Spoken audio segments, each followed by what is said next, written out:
Roll call. Counsel Barton?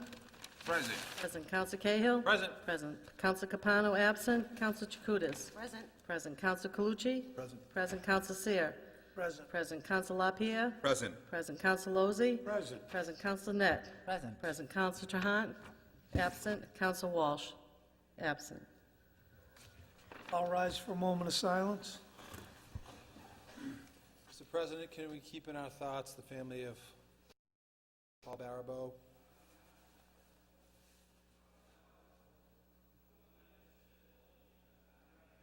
Joseph Cahill, the family of Joseph Cahill as well. Memory of Harold Yaffa as well. Pledge of allegiance to the flag of the United States of America, and to the republic for which it stands, one nation, under God, indivisible, with liberty and justice for all. Accept minutes from the last meeting. Accept. I didn't get that. Motion to accept? Motion made, Second. seconded, roll call. Counsel Barton? Yes. Yes. Counsel Cahill? Yes. Yes. Counsel Capano absent. Counsel Chakutis? Yes. Yes. Counsel Calucci? Yes. Yes. Counsel Seer? Yes. Yes. Counsel LaPierre? Yes. Yes. Counsel Lozey? Yes. Yes. Counsel Net? Yes. Yes. Counsel Trahan absent. Counsel Walsh absent. Before we go any further, I just want to say that Peter called me earlier and said that IUE is having their elections tonight, and he's playing Janet Rowe and Mary Audley tonight, overseeing the elections. And Billy is out of town, but I know Jay's in the building somewhere. I don't know where he is. So, okay, he's in a meeting out in the hall. So let's, communications. Okay, dear councilors, I am hereby appointing Aaron Lieber to the Lynn Cultural Council. His term is effective immediately and will expire on December 31st, 2020. Sincerely, Mayor Judy Flanagan Kennedy. Motion made. Second. Roll call. Councilor Barton? Yes. Yes. Council Cahill? Yes. Yes. Council Capano, absent. Council Chakutis? Yes. Yes. Council Calucci? Yes. Yes. Council Seer? Yes. Yes. Council LaPierre? Yes. Yes. Council Lozey? Yes. Council Net? Yes. Yes. Council Trahan, absent. Council Walsh, absent. Dear councilors, I am hereby reappointing Mr. Karath A.J. Sang, 44 Verdmont Street, to the Economic Development Industrial Corporation Board. Mr. Sang's term is effective immediately and will expire on June 30th, 2020. Move forward. Motion made. Second. Seconded. Roll call. Council Barton? Yes. Yes. Council Cahill? Yes. Yes. Council Capano, absent. Council Chakutis? Yes. Yes. Council Calucci? Yes. Yes. Council Seer? Yes. Yes. Council LaPierre? Yes. Yes. Council Lozey? Yes. Yes. Council Net? Yes. Yes. Council Trahan, absent. Council Walsh, absent. And finally, dear councilors, I am hereby reappointing Vincent Phelan to the Lynn Human Rights Commission, effective immediately and will expire on October 17th, 2019. Move forward. Motion made. Second. Roll call. Council Barton? Yes. Yes. Council Cahill? Yes. Yes. Council Capano, absent. Council Chakutis? Yes. Yes. Council Calucci? Yes. Yes. Council Seer? Yes. Yes. Council LaPierre? Yes. Yes. Council Lozey? Yes. Yes. Council Net? Yes. Yes. Councilor Trahan, absent. Council Walsh, absent. Okay, the presentation from the Massachusetts Department of Energy will be done a little later on, so public hearings be set down. Petition of Thomas DeMarcus to allow mixed use with a garage on street level and an apartment on the second floor in a business district at 86R Center Street. Petition of Thomas DeMarcus to allow demolition of an existing structure and authorize mixed-use street level in an apartment house Class 2 R4 district with a medical office on the first floor and apartments on the second and third floor in a new building to be constructed. Hours for the medical office will be 8 a.m. to 8 p.m. on Spencer Street. Set them down. Motion made. Second. Seconded. Roll call. Counsel Barton? Yes. Yes. Counsel Cahill? Yes. Yes. Counsel Capano, absent. Counsel Chakutis? Yes. Yes. Counsel Calucci? Yes. Yes. Counsel Seer? Yes. Yes. Counsel LaPierre? Yes. Yes. Counsel Lozey? Yes. Yes. Counsel Net? Yes. Yes. Counsel Trahan, absent. Counsel Walsh, absent. We have Unfinished business? Unfinished business is the petition of Zachary Andrews for an apartment house unit, 6 units in the Central Business District at 38-44 Andrews Street. Councilor Jacutis. I spoke with them today. We still have a few more plans to go over with him. We're going to have another meeting, so I'd like to continue it. Motion to Made to continue. continue. Second. Discussion. Roll call. Counsel Barton? Yes. Yes. Counsel Cahill? Yes. Yes. Counsel Capano absent. Counsel Jacutis? Yes. Yes. Counsel Calucci? Yes. Yes. Counsel Seer? Yes. Yes. Counsel LaPierre? Yes. Yes. Counsel Lozey? Absent. Counsel Net? Yes. Yes. Counsel Trahan, absent. Counsel Walsh, absent. Committee reports, Ways and Means. Okay. Yep, read them all, please. Okay. Transfer the sum of $6,000 from the account of reserve to the account of DPW expense to fund unexpected repair to the dam initiated by the DEP via legal correspondence. Transfer the sum of $8,475.32 from the account of insurance loss expense to the account of the DPW Police Department expense to fund repairs initially paid via DPW/police operating budget for claims processed through the insurance carrier to offset the cost. Ordered that the city comptroller be and is hereby authorized to take the following action. Certify as an available fund the amount of $52,000 as allotted to the City of Lynn Department of Public Works by the Department of Environmental Protection for the Sustainable Materials Recovery Program grant under the Recycling Dividends Program. So, Councilor Barton. Unanimous vote of committee, motion to approve. Second. Motion made, seconded, discussion, roll call. Counsel Barton? Yes. Yes. Counsel Cahill? Yes. Yes. Counsel Capano? Absent. Counsel Jacutis? Yes. Yes. Counsel Calucci? Yes. Yes. Counsel Seer? Yes. Yes. Counsel LaPierre? Yes. Yes. Counsel Lozey? Yes. Yes. Counsel Net? Yes. Yes. Counsel Trahan, absent. Counsel Walsh? Absent. Was there an emergency? Motion for emergency. Motion On made with all of them. emergency. On all of them, seconded, discussion, roll call. Counsel Barton? Yes. Yes. Counsel Cahill? Yes. Counsel Capano, absent. Counsel Jacutis? Yes. Yes. Counsel Calucci? Yes. Yes. Counsel Seer? Yes. Yes. Counsel LaPierre? Yes. Yes. Counsel Lozey? Yes. Yes. Counsel Net? Yes. Yes. Counsel Trahan, absent. Counsel Walsh, absent. Licensing, Councilor Walsh. Well, sits on the committee. Councilor LaPierre. Motion unanimous by the committee. Motion to approve, Mr. President. Second. Motion made, seconded. All those in favor? Aye. Utilities Committee, Councilor Walsh. Who else is on? Diana. Unanimous vote of the committee. Motion to approve. Second. Motion made, seconded. All those in favor? Aye.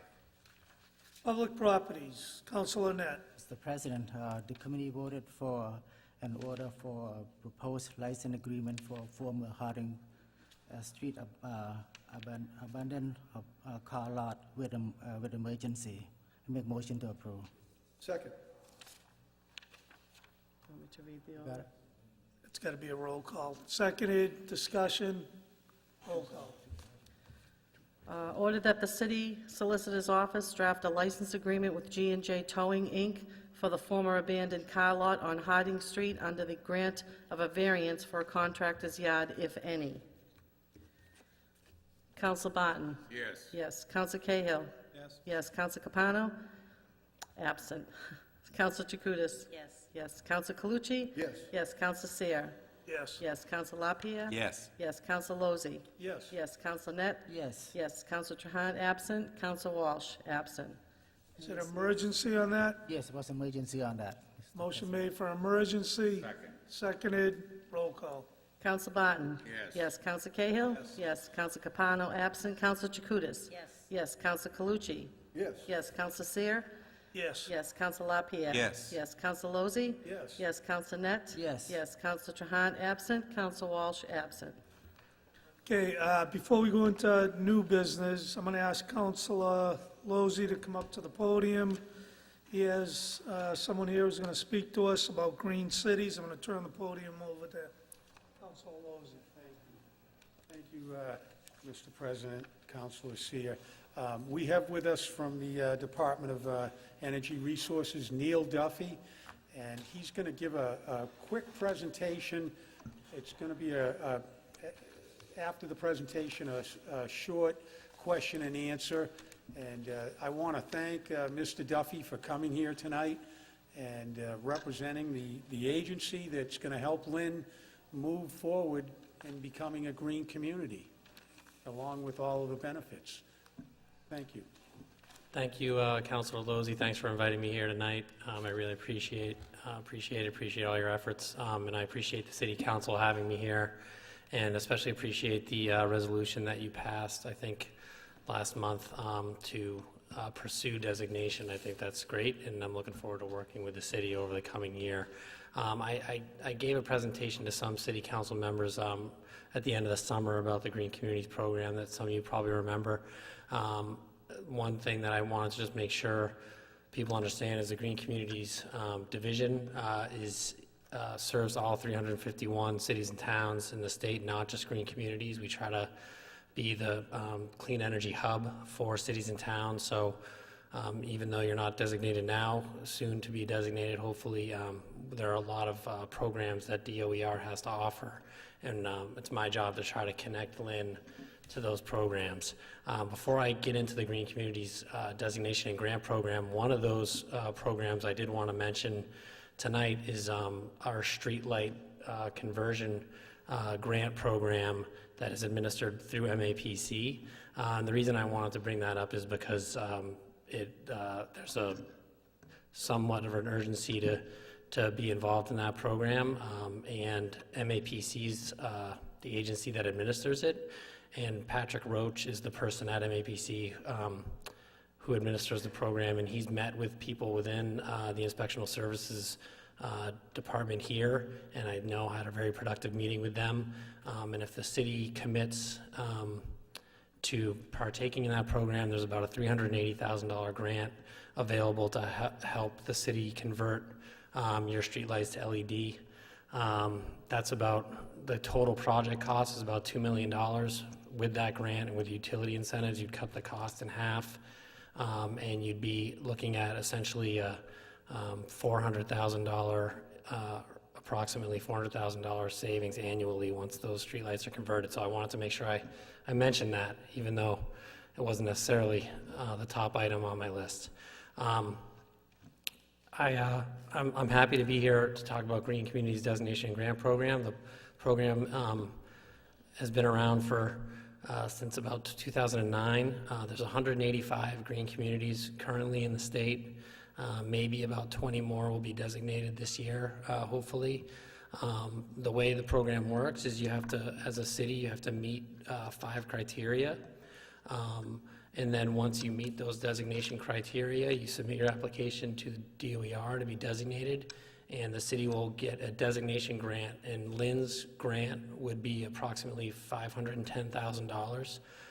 Those funds can be used for energy efficiency projects.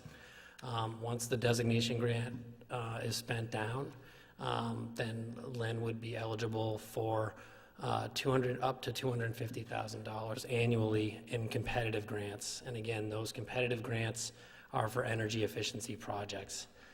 Rather than getting into tonight the specific designation criteria, I think there are some important next steps where we can talk about the best plan for Lynn to pursue designation and to fulfill those criteria. Some are less labor intensive than others, and there are multiple ways to skin that cat, and I think one of the most important things is that the city council's on board, and then the next important piece would be to identify the people within City Hall working for the city who could help push the application through.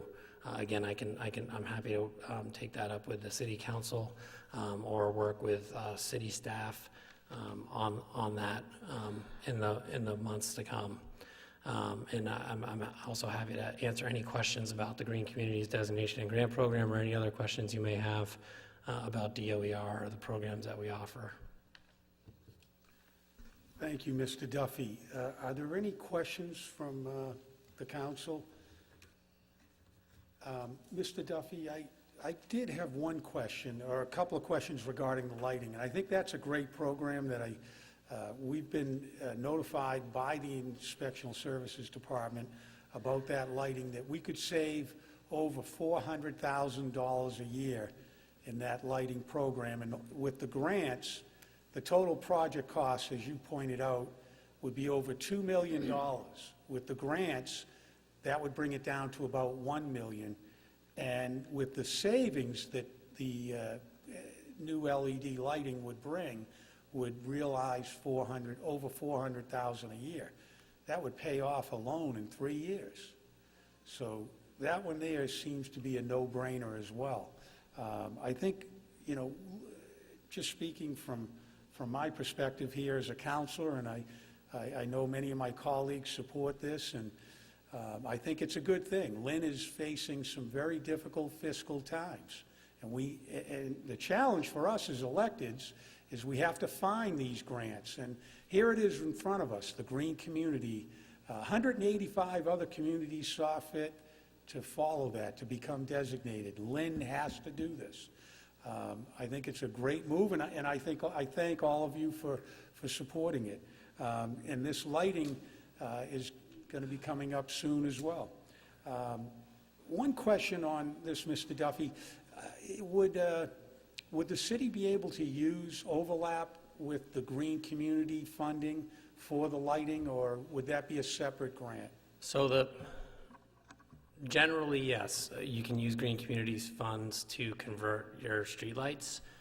With this streetlight grant, and the timing of when you would be applying for Green Communities, it just wouldn't, but with the streetlight grant, the streetlights need to be converted by the end of next year, so 2018, January 1 December 29th of 2018. So if you were designated to use your $500,000, approximately $500,000 grant for the streetlight conversion, probably wouldn't work out timing-wise. You would need to have converted the streetlights at that point. But I think there'd probably be plenty of other opportunity to use those Green Communities funds in other places.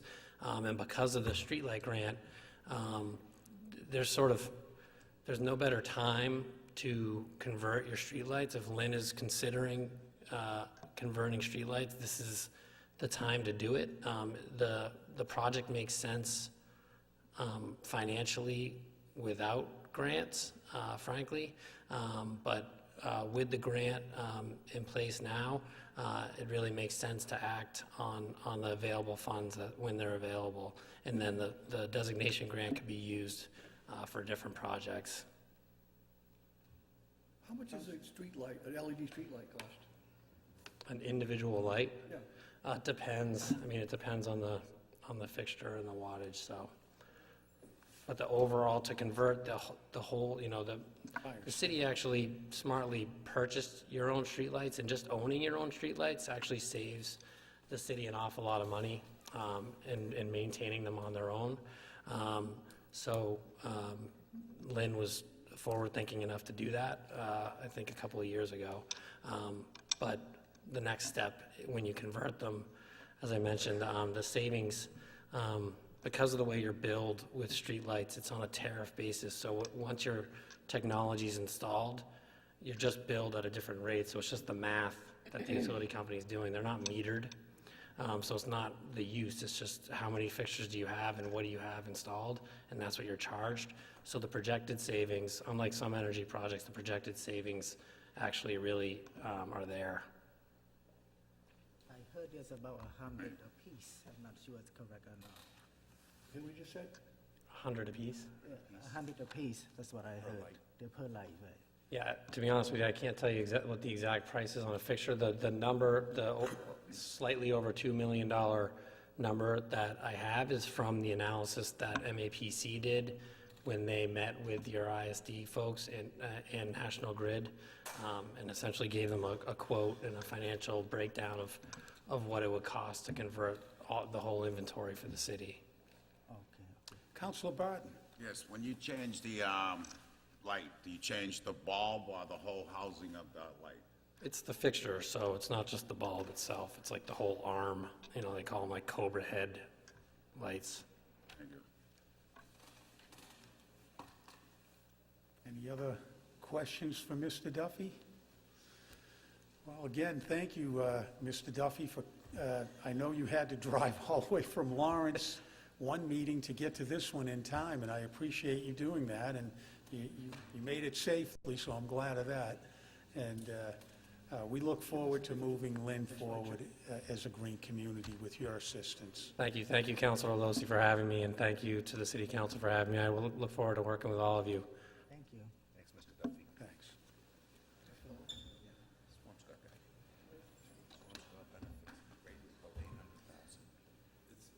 Thank you, Councilor Lozey. Good job. New business, Councilor Jacutis. Yeah, I just have one question. We have Clint here from Inspectional Services. I received a lot of phone calls this weekend. Some people will laugh, but with the turkeys out there, there's people in the cemeteries going to visit grave sites. They're getting, elderly people are getting attacked by turkeys. People are walking down the street, jogging. People want to know what they can do. So Clint is here from Inspectional Services just to give people some information on what to do when they start charging you. And don't laugh. This is crazy. Carry a gun. Good evening, councilors. It certainly is the case. I know the Inspectional Services Department has received a number of calls about turkeys, and I'm sure that the ward councilors, particularly the councilors that are abutting the woods, are also receiving a lot of calls. And I do have some information that comes by way of the State Department of Wildlife and Fisheries. I'm not entirely certain that it's exactly what the residents are going to want to hear, but I have investigated this issue a couple separate times now, and even as recently as last hour when I looked online again, it appears that all the same information is the best and most up-to-date information available. I will point out that while I'm referencing a document that was created,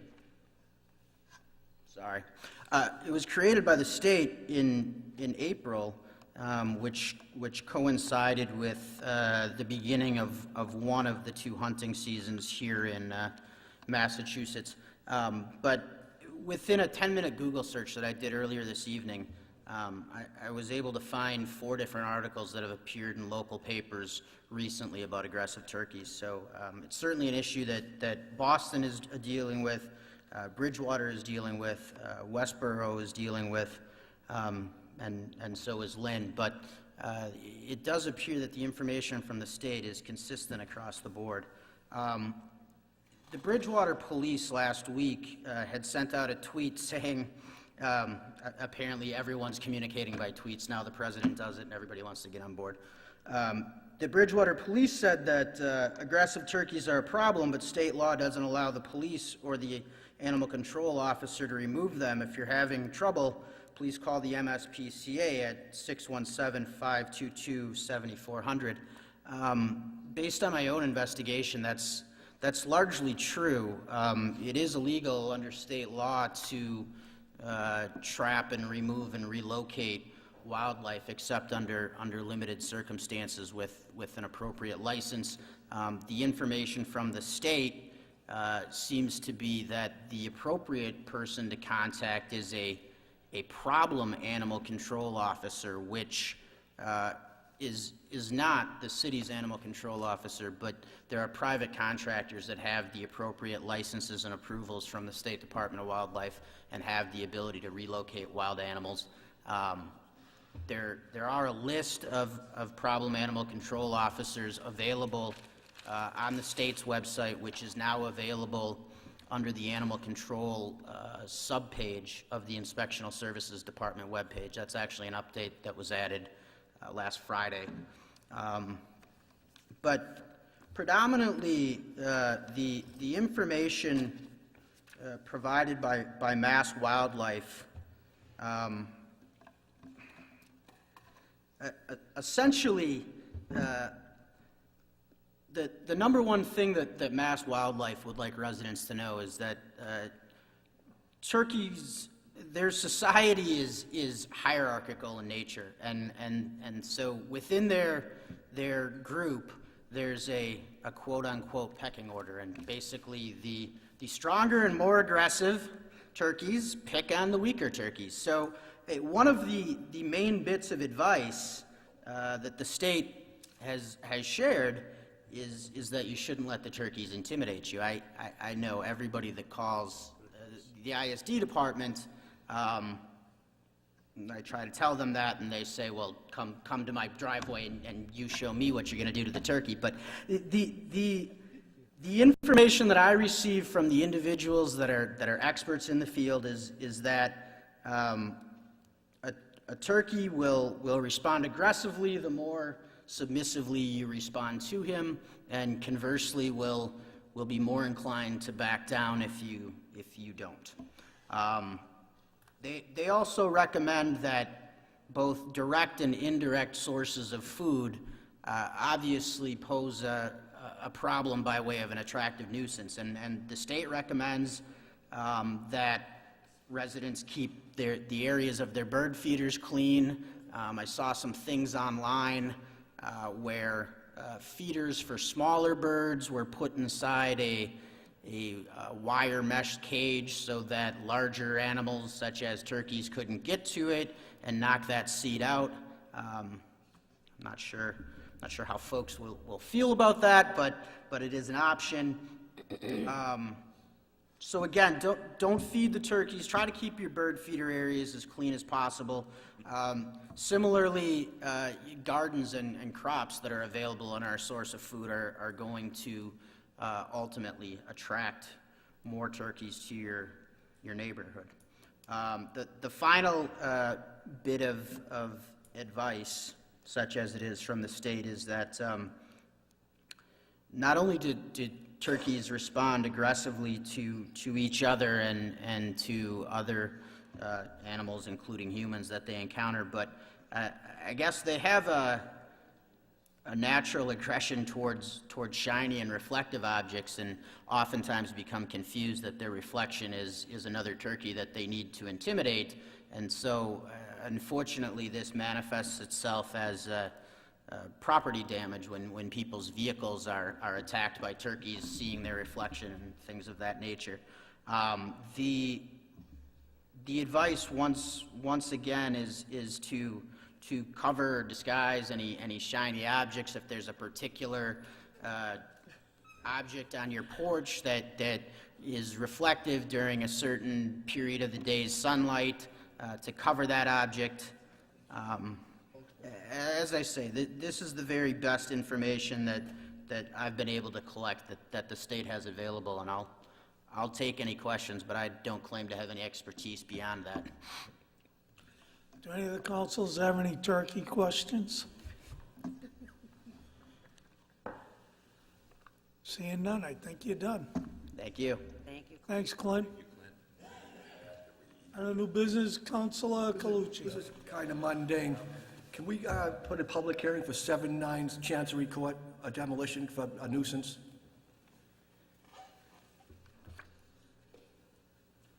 So is that a motion? Yes, it is. Second. I'm sorry, what was the address again? 79. 7-9.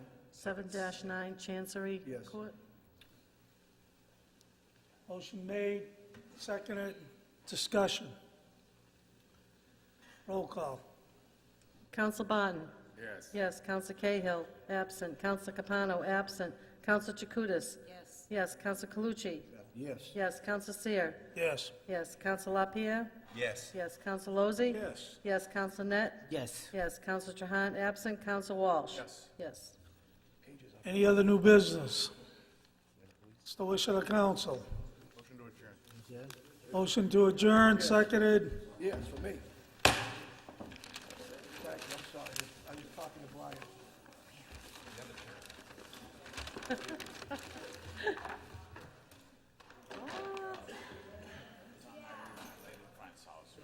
Who left their papers under the table? Oh, all right.